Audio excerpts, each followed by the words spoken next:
You pointed to a whole bunch of things about what you just said, Lita, is all about all of the content of that conversation. That's not about the mechanics, but it's about values, it's about relationships, and it's about a lot of things.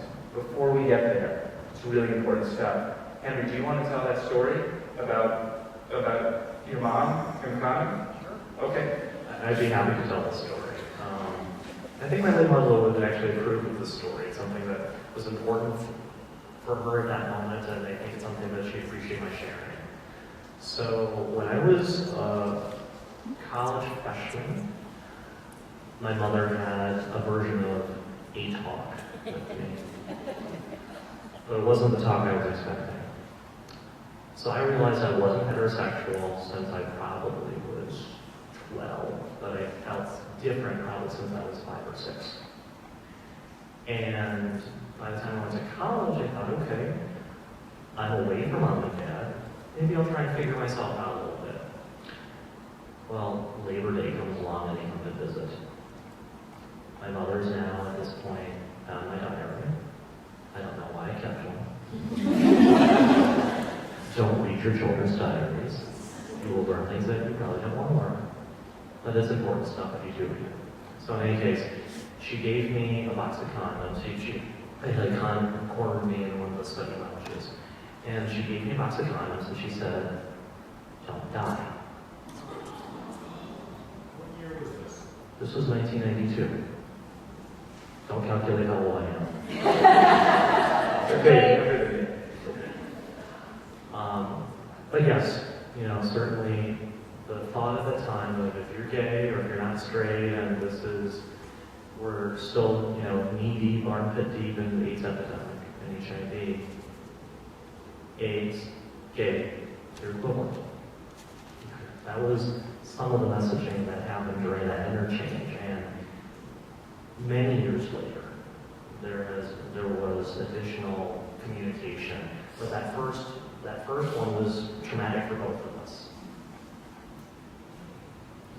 When you told us that story on Monday when we met to talk about this evening, there was a sense of revulsion almost, that like, how could your mother be so insensitive? When I hear you tell the story now, I see it, she's coming from a place of love. It was all that she knew, but again, it's all about perspective. If you're from the outside watching, you could potentially say, oh, how horrible that was. What ineffective mother she was. What kind of health messaging is she possibly offering? Because she's homophobic. She's HIV phobic. But understanding that message perhaps was somewhat flawed in terms of its content. Okay? And then probably not the best delivery, sorry. But it did come from a place of love. And that is acknowledged and recognized. And that is remembered. So let's talk about some of the other ways to message and the other content that is more important than the mechanics and the simple message, please don't die. You talk about, you sort of glossed over some of it before, Lita, but dig in a little bit. Relationships and values, what do you mean? What should we be talking about?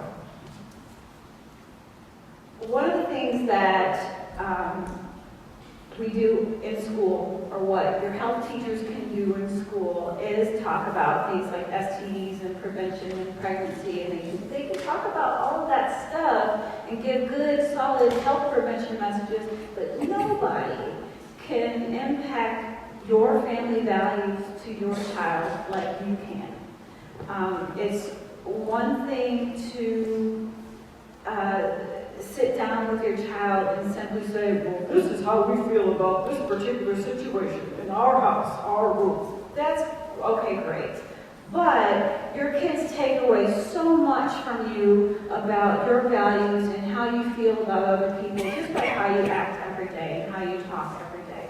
They will know right away if you're judgmental, whether it's an issue about sexual orientation, whether it's an issue about socioeconomic class, if you don't want them hanging around somebody who's too poor, too rich, too black, too white, too whatever, they know that. And if they choose to have friends of whatever spectrum, certainly not going to tell you about that if they perceive you to be judgmental. And so I would just say, really understanding how your outward behavior is perceived by your child. I can't not say this part in your story about your mom. Made me think of it. I did HIV testing for a number of years, and I've had to sit in a little tiny room with people who are teenagers all the way up to in their 60s and tell them, yes, you are HIV positive. And overwhelmingly, I say kids, but I'm talking 25 years old and under. Overwhelmingly, one of the first things that a young person who is HIV positive will say after they find out is, what am I going to tell my mom?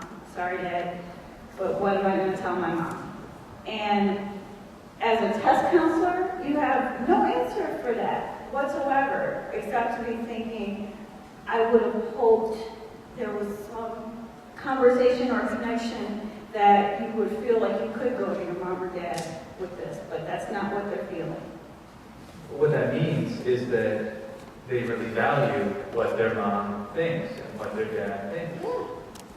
So, I think underlying what you're saying, though, is that as a parent, you have to be really clear about what it is that you think about sex and relationships and all of that. So what, Henry, what should parents pre-think before the conversation? What should they think? What should they get straight in their own heads? It's such a fine line, I think, to try and communicate what are your values without being judgmental. That's the line I think that we all struggle with, whether you're a parent or if you're a healthcare professional. I think that's something that we all should just try to and work on. But I think it's very important for you to be clear in stating what that message is. If it's going to be in your family, that the value is, the value that we have as a family is that there will not be sex in this family until you get married, that you state that, okay? You also have to state, though, that in the event that sex does happen, doesn't mean I don't love you, but it is my expectation that this is happening, and this is the value that we have currently, okay? And I think once we actually feel comfortable, stating these things, the teens actually hear it, they get it.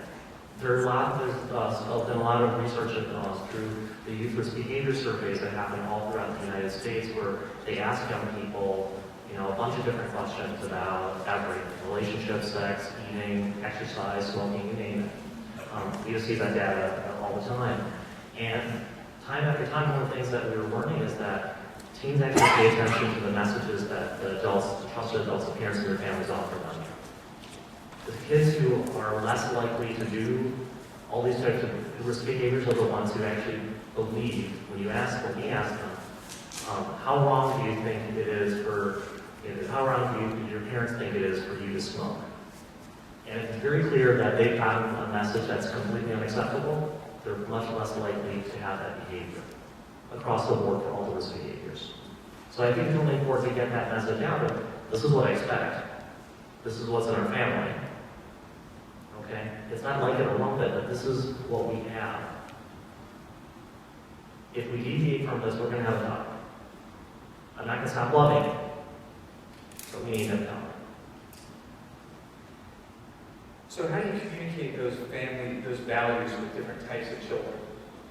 Lita or Frank? I would say, I'm taking this, I'll say it anyway, because I learned this from my 5th grade teacher. Don't assume anything, because maybe assuming makes an ass out of you and me, although I kind of dropped that me part a long time ago. It just, and I'll just use my own family for example. I grew up with 3 brothers and 3 sisters, so 4 and 3, all older than me except 1 brother. And I was number 6. I was the 4th girl, so you would assume that my mother had this down. She still has not had the talk with me. She had a series of shutting me down talks, and she assumed, I believe, that because I was an honor student, because I liked school and I never got in trouble, and if she didn't know where I backyard up in the tree reading a book. She just, maybe because I was a nerd, she figured she's never going to get a boyfriend anyways. So where did I get my information? My bad sister. And it was very valuable information.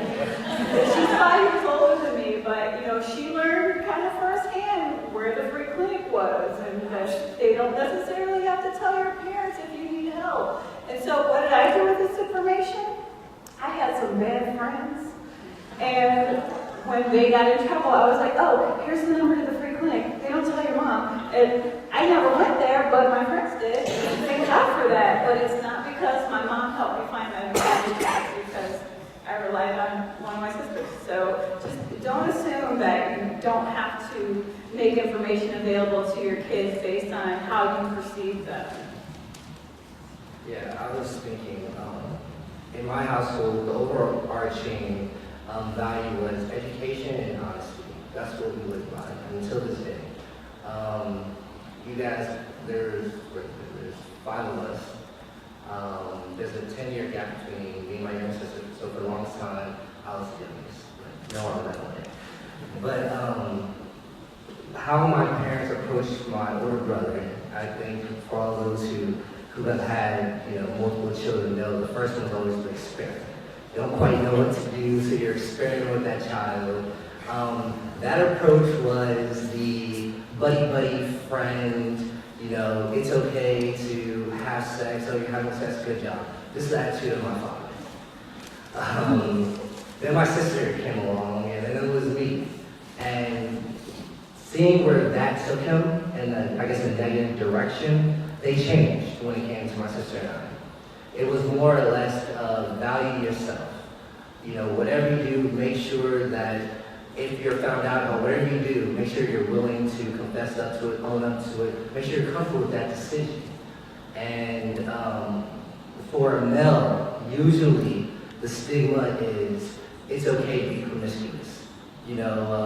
People congratulate men for having multiple sex partners. In my circle, that's what it is. You have multiple sex partners, oh, good job, good job. But if a woman does it, it's an issue. They're looked to perceived negatively. But in my household, it was even across the board. It's not okay to do that. You need to value yourself, and you need to, you want people to perceive you in a positive light. So whatever you do, make sure you're comfortable with that decision. And that was a value that my family has across the board, regardless of the childhood. And they stay consistent with that. And I think that works pretty well as well. Here's a yes/no question.